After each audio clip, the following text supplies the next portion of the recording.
In fourth grade, you have your homeroom model, so you basically have that one teacher. But in fifth grade, the boys actually spend half of the day with one teacher, and then they pack up and they prepare and they move to another teacher.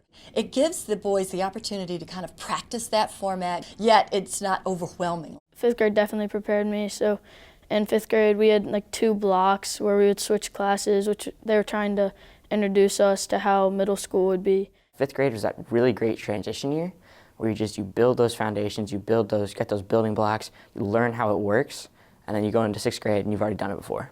I feel like coming into fifth grade benefited me because that's your last year in lower school, and when you get into middle school, it's new for everyone.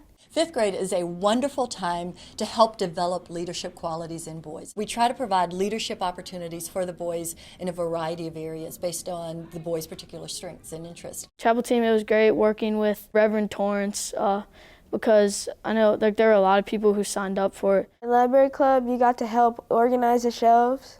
You made before school deliveries. Raising the flag, that was really cool just because like you've grown up, you have these responsibilities that you need to take care of.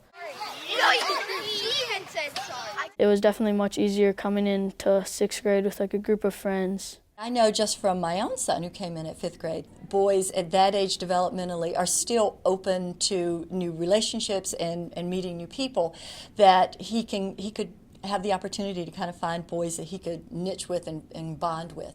Coming into fifth grade is really great because I feel like I got that extra year to just really know everybody, and it was really great just going through the years, having that extra year just preparation. Coming into fifth grade, the first few weeks it was kind of scary, but after those few weeks, a lot of people started coming up to me and we started making friendships. Even on that first day, I met so many new people who I'm still friends with today.